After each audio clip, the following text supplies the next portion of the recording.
اعوذ باللہ من الشیطان الرجیم بسم اللہ الرحمن الرحیم۔ ناظرین محترم، عرش کے ساتھ لٹکی ہوئی یہ تسبیح ہے۔ نماز فجر کے بعد جو پڑھتا ہے اللہ اس کا اور وہ اللہ کا دیوانہ ہو جاتا ہے۔ ناظرین، جنت ایک مکان ہے کہ اللہ تعالیٰ نے ایمان والوں کے لیے بنایا ہے، اور اس میں وہ تمام نعمتیں مہیا کی ہیں جن کو نہ آنکھوں نے دیکھا، نہ کانوں نے سنا، نہ کسی آدمی کے دل پر ان کا گمان گزرا۔ جو کوئی مثال اس کی تعریف میں دی جائے سمجھانے کے لیے ہے، ورنہ دنیا کی اعلیٰ سے اعلیٰ شے کو جنت کی کسی چیز کے ساتھ کچھ مناسبت نہیں ہے۔ وہاں کی کوئی عورت اگر زمین کی طرف جھانکے تو زمین سے آسمان تک روشن ہو جائے اور خوشبو سے بھر جائے، اور چاند سورج کی روشنی جاتی رہے اور اس کا دوپٹہ دنیا مافیہا سے بہتر ہے۔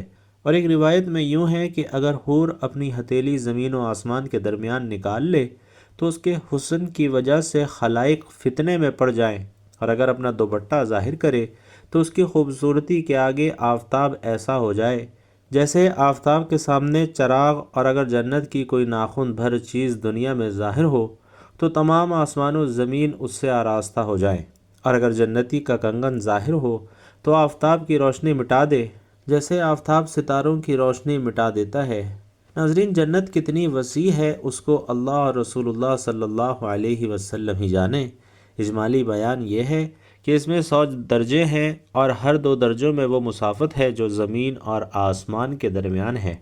رہا یہ کہ خود اس درجے کی کیا مسافت ہے تو اس کے متعلق کوئی روایت خیال میں نہیں ہے، البتہ ایک حدیث ترمذی کی یہ ہے کہ اگر تمام عالم ایک درجے میں جمع ہوں تو سب کے لیے وسیع ہے۔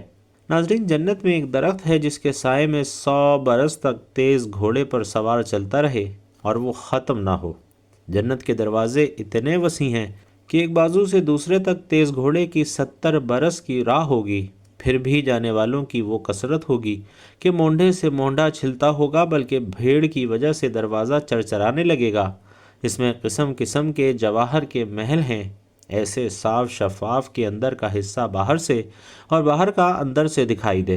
جنت کی دیواریں سونے اور چاندی کی اینٹوں اور مشک کے گارے سے بنی ہیں، ایک اینٹ سونے کی، ایک چاندی کی، زمین زعفران کی، کنکریوں کی جگہ موتی اور یاقوت، اور ایک روایت میں ہے کہ جنت عدن کی ایک اینٹ سفید موتی کی ہے، ایک یاقوت سرخ کی، ایک زبرجد سبز کی، اور مشک کا گارا ہے، اور گھاس کی جگہ زعفران ہے، موتی کی کنکریاں ہیں، عنبر کی مٹی۔ جنت میں ایک ایک موتی کا خیمہ ہوگا جس کی بلندی 60 میل ہوگی۔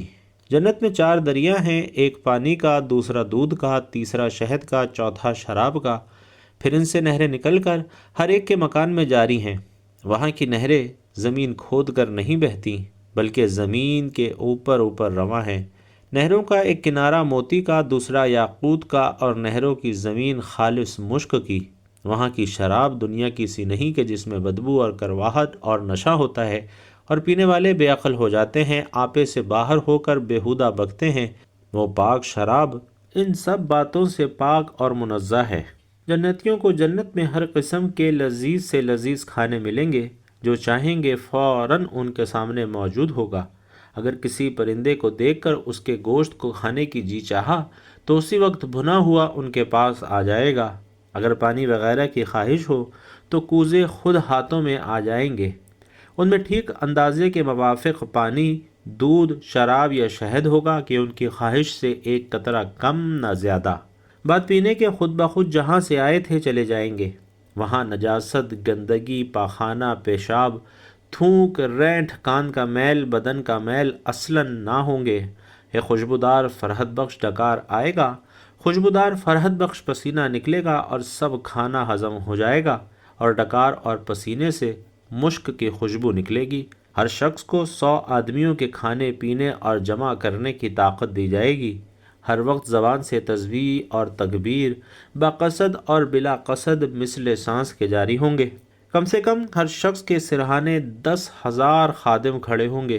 خادموں میں ہر ایک کے ایک ہاتھ میں چاندی کا پیالہ ہوگا اور دوسرے میں سونے کا، اور ہر پیالے میں نئے نئے رنگ کی نعمت ہوگی۔ جتنا کھاتا جائے گا لذت میں کمی نہ ہوگی بلکہ زیادتی ہوتی جائے گی، اور ہر نوالے میں 70 مزے ہوں گے، ہر مزہ دوسرے سے ممتاز۔ وہ معان محسوس ہوں گے، ایک کا احساس دوسرے سے مانے نہ ہوگا۔ جنتیوں کے نہ لباس پرانے پڑیں گے، نہ ان کی جوانی فنا ہوگی۔ ناظرین، پہلا گروہ جو جنت میں جائے گا ان کے چہرے ایسے روشن ہوں گے جیسے 14ویں رات کا چاند، اور دوسرا گروہ جیسے کوئی نہایت روشن ستارہ۔ جنتی سب ایک دل کے ہوں گے، ان کے آپس میں کوئی اختلاف اور بغض نہ ہوگا۔ جنتی جب جنت میں جائیں گے، ہر ایک اپنے اعمال کی مقدار سے مرتبہ پائے گا اور اس کے فضل کی حد نہیں۔ پھر انہیں دنیا کی ایک ہفتے کی مقدار کے بعد اجازت دی جائے گی کہ اپنے پروردگار عز و جل کی زیارت کرے، اور عرش الہی ظاہر ہوگا اور رب عز و جل جنت کے باغوں میں سے ایک باغ میں تجلی فرمائے گا، اور ان جنتیوں کے لیے ممبر بچھائے جائیں گے، نور کے ممبر، موتی کے ممبر، یاقوت کے ممبر، زبرجد کے ممبر، سونے اور چاندی کے ممبر، اور ان میں ادنا مشک اور کافور کے ٹیلے پر بیٹھے گا، اور ان میں ادنا کوئی نہیں۔ بس اپنے گمان میں کرسی والوں کو کچھ اپنے سے بڑھ کر نہ سمجھیں گے، اور خدا کا دیدار ایسا صاف ہوگا جیسے آفتاب اور 14ویں رات کے چاند کو ہر ایک اپنی اپنی جگہ سے دیکھتا ہے، کہ ایک کا دیکھنا دوسرے کے لیے رکاوٹ نہیں، اور اللہ عز و جل ہر ایک پر تجلی فرمائے گا۔ ان میں سے کسی کو فرمائے گا کہ اے فلاں ابن فلاں، تجھے یاد ہے جس دن تو نے ایسا کیا تھا؟ دنیا کے بعض معاصی یاد دلائے گا۔ بندہ عرض کرے گا کہ اے رب، کیا تو نے مجھے بخش نہ دیا؟ فرمائے گا ہاں، میری مغفرت کی وسعت ہی کی وجہ سے تو اس مرتبے کو پہنچا ہے۔ وہ سب اس حالت میں ہوں گے کہ ابر چھا جائے گا اور ان پر خوشبو برسائے گا کہ اس کی سی خوشبو لوگوں نے کبھی نہ پائی تھی، اور اللہ عز و جل فرمائے گا کہ جاؤ اس کی طرف جو میں نے تمہارے لیے عزت تیار کر رکھی ہے، جو چاہو لو۔ پھر لوگ ایک بازار میں جائیں گے جسے ملائکہ گھیرے ہوئے ہوں گے۔ اس میں وہ چیزیں ہوں گی کہ ان کی مثل نہ آنکھوں نے دیکھی، نہ کانوں نے سنی، نہ قلوب پر ان کا خطرہ گزرا۔ ان میں سے جو چاہیں گے ان کے ساتھ کر دی جائے گی، اور خرید و فروخت نہ ہوگی، اور جنتی اس بازار میں باہم ملیں گے۔ چھوٹے مرتبے والا بڑے مرتبے والے کو دیکھے گا، اس کا لباس پسند کرے گا، ہنوز گفتگو ختم بھی نہ ہوگی کہ خیال کرے گا کہ میرا لباس اس سے اچھا ہے، اور یہ اس وجہ سے کہ جنت میں کسی کے لیے غم نہیں۔ پھر وہاں سے اپنے اپنے مکانوں کو واپس آئیں گے۔ ان کی بیویاں استقبال کریں گی اور مبارکباد دے کر کہیں گی کہ آپ واپس ہوئے، اور آپ کا جمال اس سے بہت زاہد ہے کہ ہمارے پاس سے آپ گئے تھے۔ جواب دیں گے کہ پروردگار جبار کے حضور بیٹھنا ہمیں نصیب ہوا تو ہمیں ایسا ہی ہو جانا سزاوار تھا۔ ناظرین، جنتی باہم ملنا چاہیں گے تو ایک کا تخت دوسرے کے پاس چلا جائے گا۔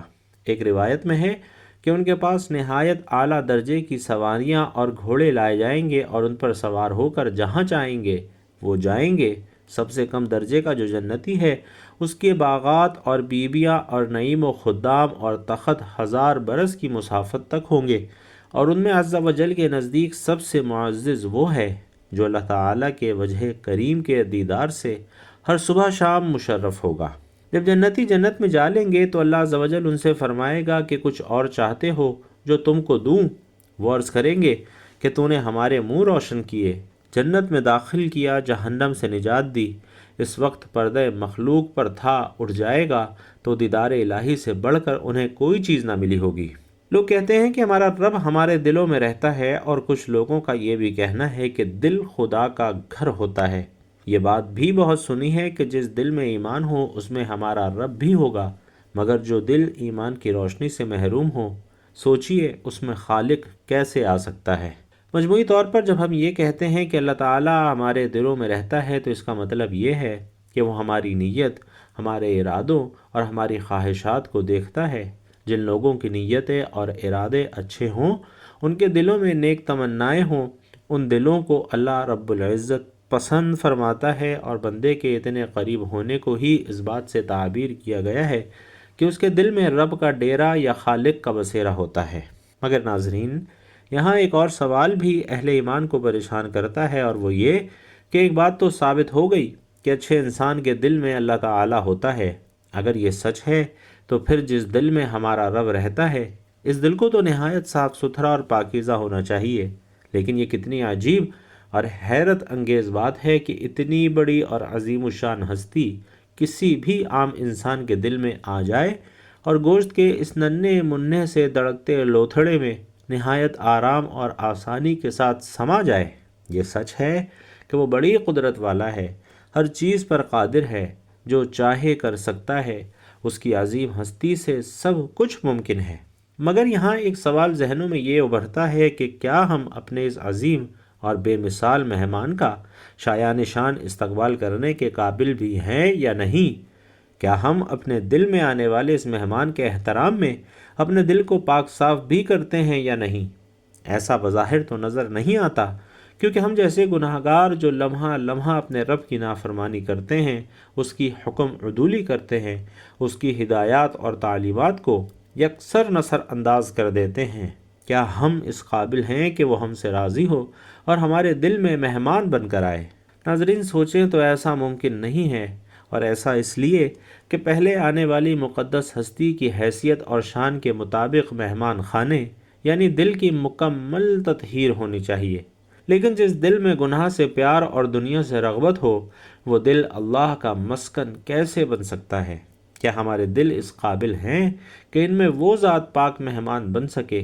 ہم دنیا میں دیکھتے ہیں کہ جب ہمارے گھر یا دفتر میں کوئی مہمان آ رہا ہوتا ہے تو ہم اس کے مرتبے اور شان کے اعتبار سے اس جگہ کی خوب اچھی طرح صفائی ستھرائی کرتے ہیں، وہاں گندگی کا ذرہ بھی باقی نہیں چھوڑتے، اس جگہ کو سجاتے ہیں، سنوارتے ہیں اور ہر طرح سے اس قابل کرتے ہیں کہ اس جگہ بیٹھ کر آنے والا مہمان خوشی اور راحت محسوس کرے۔ دنیا میں ہم اپنے گھر آنے والی شخصیت کے مقام اور مرتبے کے اعتبار سے اور اس کے ساتھ دلی وابستگی کے اعتبار سے ہی اس مقام کی خوب اچھی طرح صفائی کرواتے ہیں جہاں اپنے معزز مہمان کو بٹھانا ہوتا ہے۔ لیکن بھائیوں اور بہنوں، جب باری تعالیٰ آپ کا مہمان ہو تو کیا آپ نے اس کی صفائی ستھرائی کا اہتمام، اس کے شایان شان کیا ہے؟ کیا اس میں مذکورہ معیار کا خیال رکھا ہے؟ ایسے میں تو ہر اہل ایمان کو چاہیے کہ وہ اپنے خالق و مالک کا شکر ادا کرے اور اس کا احسان مانے کہ وہ اس کے دل میں اس کا مہمان بننے کا اعزاز مرحمت فرما رہا ہے، اور اس کے بعد اپنے دل اور اپنی روح کا اچھی طرح سے تزکیہ کرے، کیونکہ جو ہستی اس دل میں جاگزی ہوگی اس کی شان اور احترام کا تقاضا ہے کہ اسے بالکل پاک اور صاف کیا جائے، اس میں سے ہر طرح کی خرابی، ہر طرح کا نقص، ہر طرح کی غلاظت اور ہر طرح کی گندگی کو نکال کر باہر پھینک دیا جائے۔ روحانی پاکیزگی کے پانی سے اس دل کو خوب اچھی طرح دھویا جائے اور پھر سچ اور حق کی عطر سے اسے معطر کیا جائے تاکہ اس میں جھوٹ، فریب، دغا بازی اور اللہ کی نافرمانی اور کسی بھی قسم کی خرابی کی بو نہ آ سکے۔ اس کے بعد ہی یہ دل اس قابل ہو سکے گا کہ اس میں ہم سب کا خالق، ہماری جانوں کا اور ہمارے مالوں کا مالک قیام کر سکے۔ انسان کا دل اللہ کا گھر ہے جس میں اللہ اپنی مرضی سے رہتا بستا ہے، لیکن انسان کے دل کو اللہ کا گھر ہونے کا شرف اسی وقت ملتا ہے جب اس دل کے اندر اللہ کا ذکر بس جائے اور یہ دل عشق رسول صلی اللہ علیہ وسلم سے جگمگا اٹھے، ایسا روشن اور منور ہو جائے کہ پھر اللہ کے سوا کچھ اور نظر ہی نہ آئے، دلوں میں ہمہ وقت اللہ کی یاد اور اس کا ذکر ہو اور اس میں رسول کریم صلی اللہ علیہ وسلم کی محبت بسی ہو۔ اور ناظرین، اس لیے اہل ایمان پر لازم ہو جاتا ہے کہ وہ اللہ کو اپنے دل کا مہمان بنانے کے لیے اپنے دل کو مسلسل صاف رکھے اور اپنے گناہوں سے مسلسل توبہ کرتا رہے اور اپنے دل کو بالکل پاک اور صاف کر لے تاکہ یہ دل اللہ کے قیام کے شایان شان ہو جائے۔ لیکن شیطان ہمیں راستے سے بھٹکانے کی ہر ممکن کوشش کرتا ہے۔ اس کی ہمیشہ یہ کوشش رہتی ہے کہ کسی بھی بندے کو اللہ کے قریب نہ جانے دے۔ اس لیے جب کوئی بندہ اللہ کا ہونا چاہتا ہے تو شیطان انسان کی بیجا خواہشات اور اس کے نفس کو استعمال کرتے ہوئے دنیا کو حسین بنا کر اس کے سامنے پیش کر دیتا ہے، جس کے نتیجے میں گناہ اور برائی سے جو نفرت مومن کے دل میں ہونی چاہیے تھی وہ ختم کرنے کی کوشش کرتا ہے۔ تو بھائیوں اور بہنوں، یہ بات ضرور یاد رکھیں کہ جب تک بندہ گناہ کرنا نہیں چھوڑتا، اللہ کا قرب حاصل نہیں کر سکتا۔ ساتھ ہی ساتھ ناظرین، عرش کے ساتھ لٹکی ہوئی تسبیح اور جنت کے درختوں کے پتوں پر لکھے جانے والی یہ تسبیح پڑھنے والا ہر دن کوئی نہ کوئی معجزہ ضرور دیکھتا ہے۔ ناظرین، ایسی تسبیح جو عرش کے ساتھ لٹکی ہوئی ہے، جو بندہ اس تسبیح کو روزانہ پڑھتا ہے وہ اللہ کے سب سے پیارے بندوں میں شامل ہو جاتا ہے۔ اللہ پاک اپنے ان بندوں سے بے حد پیار کرتا ہے۔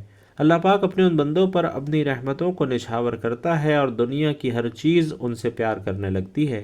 اس تسبیح کو پڑھنے والا ہر دن اللہ تعالیٰ سے اپنی حاجات، اپنی خواہشات ضرور پوری کرواتا ہے، یعنی وہ اپنے ہر معاملے میں اللہ پاک کی مدد پاتا ہے۔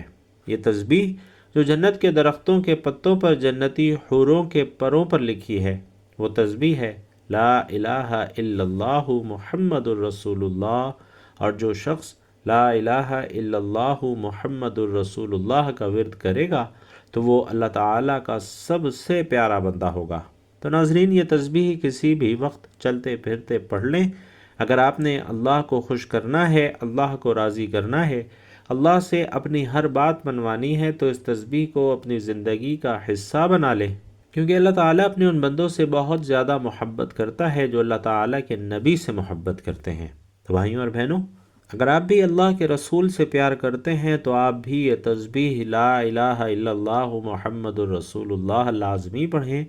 انشاءاللہ یہ تسبیح آپ کے گھر میں خوشیاں لائے گی، برکتیں لائے گی۔ یہ تسبیح آپ کے گھر سے پریشانیوں کو اور بے برکتی کو باہر نکال پھینکے گی۔ اللہ تعالی ہم سب کو بھی اپنے نبی کے پیاروں میں شامل کرے۔ کلمہ طیبہ لا الہ الا اللہ محمد الرسول اللہ کے بہت سارے مبارک نام ہیں۔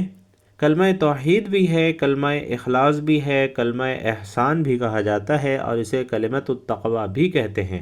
اس مبارک کلمے کا ایک نام کلمہ ثابتہ یعنی ثابت شدہ کلمہ، پکا کلمہ، نہ مٹنے والا کلمہ، ہمیشہ رہنے والا کلمہ بھی ہے۔ اور اللہ تعالیٰ نے ایک ایسی مثال بیان فرمائی ہے کہ پاکیزہ بات کی، جیسے پاکیزہ درخت کی جس جڑ قائم اور شاخے آسمان میں ہر وقت اپنا پھل دیتا ہے اپنے رب کے حکم سے۔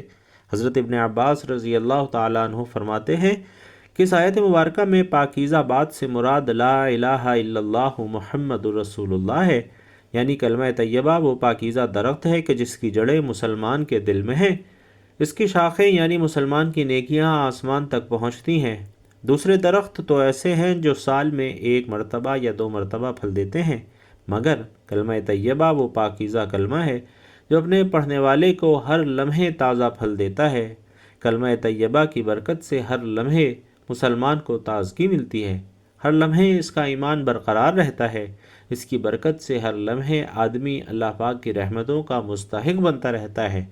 حضرت نوح علیہ السلام نے اپنے بیٹے کو 2 باتوں کی وصیت فرمائی، اور ان میں سے ایک بات یہ تھی کہ میں تجھے لا الہ الا اللہ کا حکم دیتا ہوں، اور پھر اس کی فضیلت بیان فرمائی کہ 7 آسمان اور 7 زمینیں اگر ایک پلڑے میں اور لا الہ الا اللہ محمد الرسول اللہ دوسرے پلڑے میں رکھا جائے تو یہ دوسرا پلڑا اس کلمے کی وجہ سے بھاری ہو جائے گا، اور اگر 7 آسمان اور 7 زمینیں ایک بند حلقہ ہوں تو لا الہ الا اللہ محمد الرسول اللہ انہیں توڑ ڈالے گا۔